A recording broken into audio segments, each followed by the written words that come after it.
Hello and welcome to another episode of Mike and Dave's Hi-Fi Riff. I'm Mike Evans. And I'm David Price. And David, on this week's riff, what are we going to talk about? Well, there's some very interesting new speakers, Mike. I don't really know how to pronounce the name yet. The Quad's Revela or Revela. Revela? I don't know. I don't know. Yeah. So Quad Revela 1. I thought you were going to say you didn't know how to pronounce quad. That's an acronym, Mike. That's easy. It is an acronym. Yes. It is an acronym. Yes. For the A is probably acoustic. Wrong. Oh God! I don't think I know this. So not a lot of people know this. You can give me a clue. Okay. Well, it's actually not quite as obvious as you think.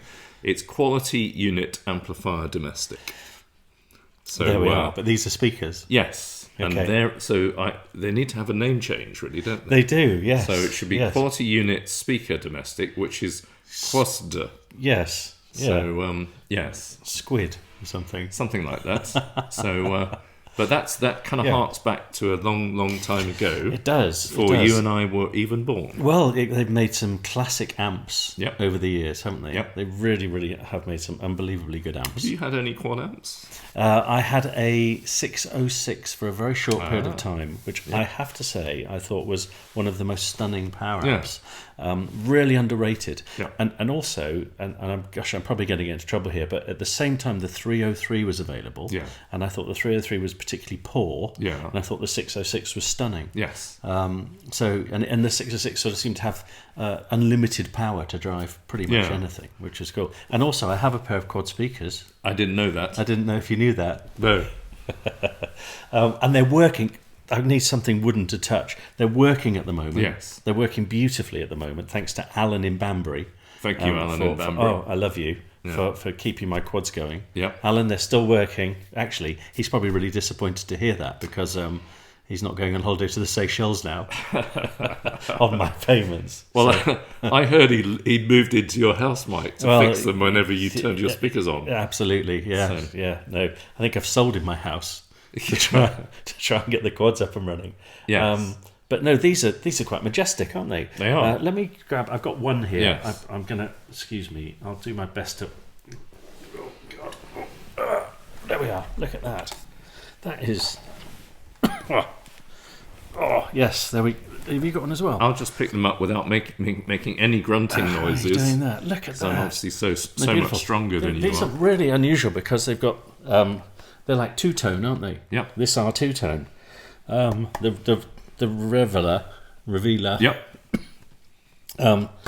It's sort of really, so we've got black top, black front, and then walnut. Yep. There we go. Walnut all around the sides and the back with beautiful binding posts. Just want to do this for one of our. There you go. Yeah, ported. Just do it for one. Just do this for one of our viewers. So it's very. Are you stroking your tweeter again? Got very excited by that. That's so funny. Whoever it was who said that, it's genius. Yes. You're sitting there stroking your tweeter without even realising it. You're a socket botherer, I'm a tweeter stroker. Yes. So nice sockets on these as well. Very nice. Very nice binding post. So proper. Within binding seconds post of mentioning sockets. I know. Really, really nice. But actually, you are right. These have definitely got the fanciest speaker binding posts I've seen in a long time. Yes. On almost any speaker, actually. Now, I've got a question for you to ask me. All right. Okay, and the question is, before you played them to me, what did I think they were going to sound like? Crap. I'm not going to go that far. Okay? Is that because you're... I'm not going to go that far, but you've got to bear in mind that I do have a pair of quad speakers, but I thought... How could I not bear that in mind, having heard the running sagas of your ESL 63 repairs every single time you go down the pub? I know, it's like just a tale of woe. But I didn't think... Not if you're Alan from Banbury. Alan from Banbury. Alan who owns Banbury. Yes. I didn't think they'd be very exciting. Is that fair to say? I thought they might be a bit sort of, bit meh. Well, I know what you mean because, quad historically have a reputation for Well, they're not disco speakers, are they? No, definitely not disco speakers. And interestingly, what did we play through them? We played MacArthur Park by Donna Summer live version. We've got it here. Show the viewers, Mike. This is my latest eBay purchase. I wondered why we were playing it so often. Yeah. There we go. And this is supposed to be live, but it doesn't sound live. No, does it? It doesn't sound live. It sounds like it's a studio recording. Oh, it says live and more. Maybe that was the more bit. Oh, yes, okay. Including this 17-minute, 34-second version of MacArthur Park. It felt like a lot longer than that. I've got to say, it's not great. It's a great song. Yeah, but it's not the greatest recording ever of it. Can I just please, yeah. So I'll just show this. So this is one of our little small diversions. Yeah. So to all you streaming people with your kind of, postage stamp-sized icon on your tiny little streaming screen. Yes. This is your proper full-fat 12-inch album, and it's not just gatefold like that. It's look at this. Triple gatefold. Oh, that's pucker, isn't it? Like that. There we are. Look at that, Donna. All is forgiven. There you go. No wonder you wanted to buy that. So that's fantastic. £7 on eBay. Really? Yeah. Gosh. And not completely knackered either. So worth it for that great version of MacArthur Park. It's quite a long version of MacArthur Park, to be fair. And we did listen to it about 4 times on 17 minutes, different equipment. Seconds. Yes. Yeah. But she's got a great voice. So the quads, I kind of expected it to be a little bit, I don't know, not particularly involving, doing everything nicely, but, a bit meh, as I say. But, oh no, I was totally wrong. Yeah. I was totally wrong. In fact, they're really rather lovely. That's because they've got a new speaker designer. Well, not new, but reasonably new, who knows how to design speakers, called Peter Como. Never heard of him. Haybrook. I know. One of the legends in the industry, Peter Como. Yeah, a superstar. Yes, absolutely. Yeah. HB1s.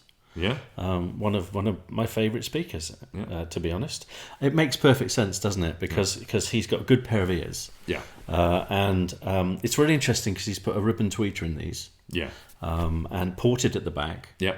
But we've listened to, over the time, since we've been doing Hi-Fi Riff, we've listened to quite a few bookshelfish speakers. Yeah. And we've been impressed by a few of them, I have to say. We did a review recently of the AE500s, which we both really liked, and they were proper foot tappers. I think these are great. They are great. Now, they're more expensive than the AEs. Yep. Let's get that These are straight about off the bat. £1,800. Yeah, so we're looking almost twice, not far off twice. I think the AEs are about 1,050, something like that. But I really like them. I really like them, and I think part of it is the fact that I didn't expect to. Yes. My expectations were low, and the delivery was very high. So was it the new sensation of hearing bass, Mike? After your they do have ESL bass. 63s, they do have bass. I can't help but think there are some parallels here because I'm a bit of a ribbon tweeter fan. Yeah. And I think that sort of you get that similar sound to an electrostatic. Yeah. Because it's a very smooth, very nice, beguiling top end. Yes. Which again I like on my quads. But it's got a lot more bass than the electrostatics. A lot more bass. Yes, and I would say better treble extension as well, actually. Thanks. Yeah. Appreciate that. Can I just say, whenever David comes around to listen to my quads, he goes, "Oh, that sounds really nice. It sounds really nice." And then when we're in front of a camera on Hi-Fi Riff, he tells me how crap they are. And they keep on breaking down. And he points out all of their foibles and their faults. I didn't say they were crap. I just, but it has to be, so don't let Mike's experience of buying a shonky old pair of quad electrostatics put you off you, as they can be when they're working very nice. In fact, I know someone, Rafi, hello, who's got some fantastic ESL 63s. So Rafi, do you want to swap for mine? Don't. Don't say don't. Mine are lovely looking. Yes, looking. Yeah. Anyway, moving on. Yeah, moving swiftly back to what we're supposed to be talking about. Tell me a bit more about these amazing speakers. Yeah. So, firstly, they're new, and I believe they're doing a floor standing version as well. And as we said, they're about £1,800. And it's not the first quad speaker with a ribbon tweeter. It's a long time ago, way back before we were born, the quad corner ribbon speaker had funnily enough, a ribbon tweeter. So, actually the company has form on this. This particular one's got I think a fairly large ribbon. It's like 20 by 60 millimeters, 165 mil mid bass driver, and it's got as Quad call it, a Revela wood pulp and fiber cone that's cone material, and so that's obviously supposed to be very good. And crosses over about 2.9 kilohertz. And it's quite a large stand mounter, isn't it? It is. It is, yeah. And in fact, you can get stands as well, I think, can't you for it? Yeah. Which are quite expensive. I think they're about £800-ish, and I think you can get them together and speaker and stand together and get some sort of discount. Do a deal. Yeah, do a quad dodgy deal, which is 800 quid's a lot of money for a speaker stand, I have to say. Yeah, but there we go. You don't have to have them on the quad stands. Obviously, we didn't use them that way, but they are a big stand mounter. They are heavy, big and heavy. Yeah, yeah. And they quoted frequency response 54 hertz to 24 kilohertz minus 3 dB, which is very good. And 86 dB sensitivity, so that's all right for a stand mounter, I suppose, and nominal impedance 6 ohms. So you kind of need a muscular amp. I think you do with, funny enough, paradoxically, with most smaller stand mounters, you need muscular amps. Yes, one way or the other. Yeah. And we had one, and we did. It's not just muscular; it's positively steroidally enhanced. It's the kind of Jeff Capes, is it? Charles Atlas of amplifiers. Yes, your musical fidelity. Giant haystacks of amps. It basically. is. It is. Shirley Crabtree. Don't call me Shirley. Don't call him Shirley. So, if you were a certain age, you might remember watching wrestling on ITV on Saturday afternoons. We used to watch it when I was a kid, and you had these big sort of blokes. You had Giant Haystacks, Big Daddy, and all those people, didn't you? And speaking of being of a certain age, I've just been to your bathroom. Oh, right. And guess what I found in your bathroom? I'd rather not. Well, actually, as it turns out, suite, a toilet, a basin, as it turns out, I'd rather not as well. Okay. I've got it here. Look, you've got in your bathroom a copy of the Leyland Cars All Models catalogue. Would you like to explain why you have this in your bathroom? No, actually, don't. What year was this? Central Reading. It's about 1977. It's fantastic. Do you know, I opened it in your bathroom, and the first thing I saw was an Austin Maxi, which my dad used to have. The Vanden Pla. This is wonderful. Vanden Pla Allegro. Look at that. Well, it actually wasn't called it. It was just called the Vanden Pla, wasn't it? 1500. Oh, amazing! Look at that TR7 lit. Whoa. You have one of those. That's a real car. Still got one. Yes. Yep. Yes. Amazing. This is brilliant. Yes. Oh, I had one of those ST1. Yep. I've still got one. In fact, this is current for you, isn't it? This is current spec. XGS, you got one of those? Yes. Oh. Let's shut up. That was brilliant. Okay. I thought actually that's quite appropriate for our quad riff, because I expected these speakers to be sort of, of the same sort of ilk of some of these old Leyland cars, so but I was totally them wrong. To be an Austin Allegro 15. It turns out they're bit wobbly, bit flabby, bit meh. Well, they're more like a Rover SD1 2600. They're really good. 5-speed gearbox. They're really nice. They sound amazing.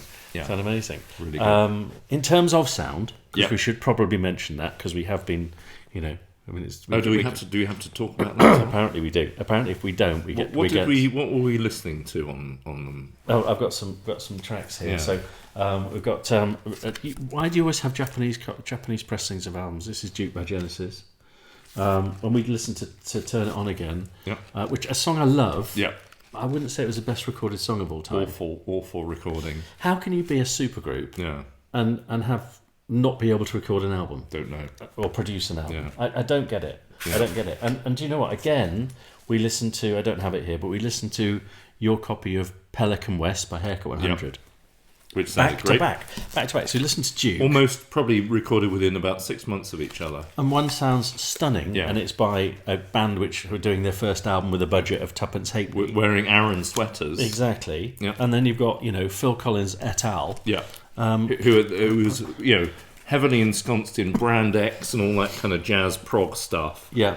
Massive budgets, massive recording And it budgets. sounds like it's been recorded through a piece of string. Sounds like it's been recorded in my bathroom. However, with a... Yes. Yeah, with a Leyland Cars catalog. Exactly. However, these speakers actually, I think, probably got the best out of them. Yes. It still sounded acceptable, shall we say? Yeah. Which I think is a real credit to the quads, because I've heard this sound shrill, bright, bass light, thin, pretty horrible, and actually the quads made a really good fist of it. Yes. And I think those silky tweeters really sort of got the most out of that horrible top end on the album. Yes. And in fact, listening to MacArthur Park as well. Yeah. Was very similar because Donna Summer's vocals on that are bright. Yeah. Screechy almost. Yeah. And actually, again through the quads. Yeah. Not as ear bleeding at Yeah. all. But what I will say is the bottom end, particularly on that MacArthur Park album, is great. Yeah. And like the kind of rhythm section is stunning. And actually the bass on the quads isn't just a bleh, bleh, bleh. No. You can actually articulate really nicely what the instruments are doing. Absolutely. Well impressed with that. And there's the Japan album there as well. This is I've got to say, one of my all-time favourite albums. Yeah. And I don't quite know if this is true, but I've got a really horrible feeling you got me into this. Yeah, I think I did. I think you did, yeah.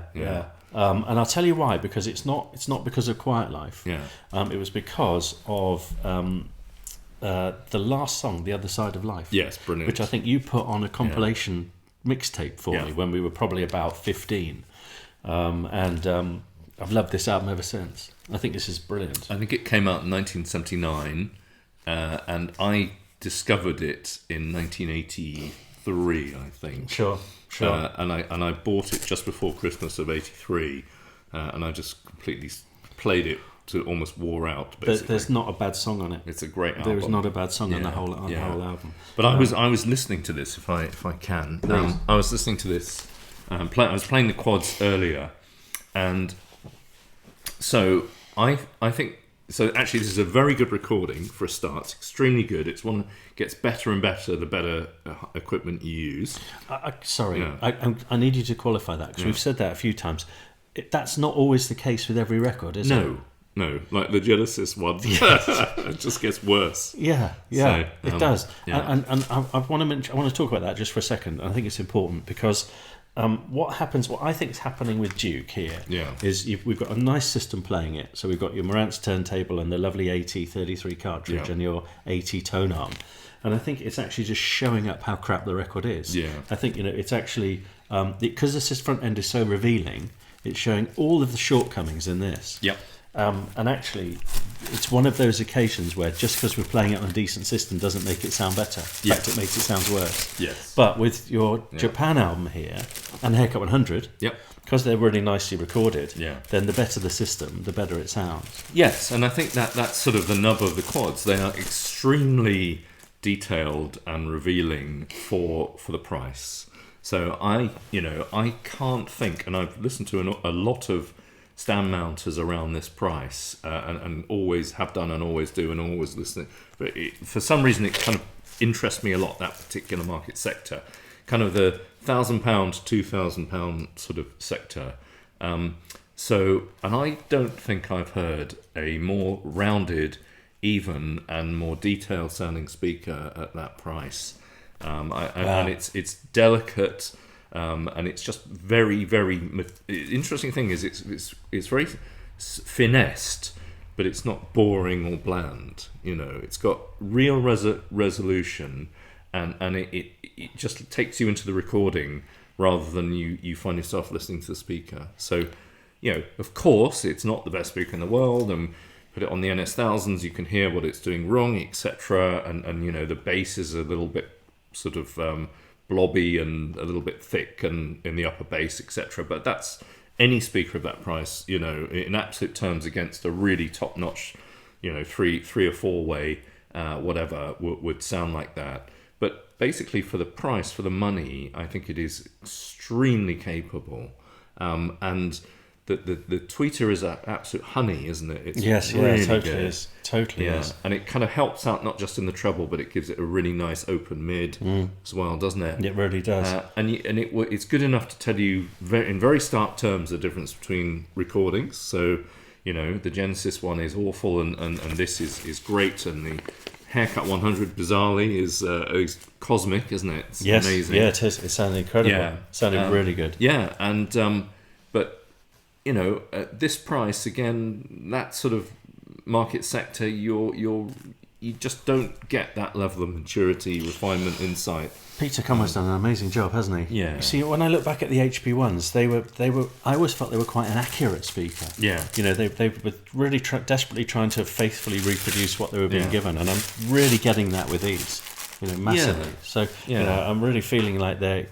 Well, just as we said, you play a really nicely recorded album and it rewards it. Yeah.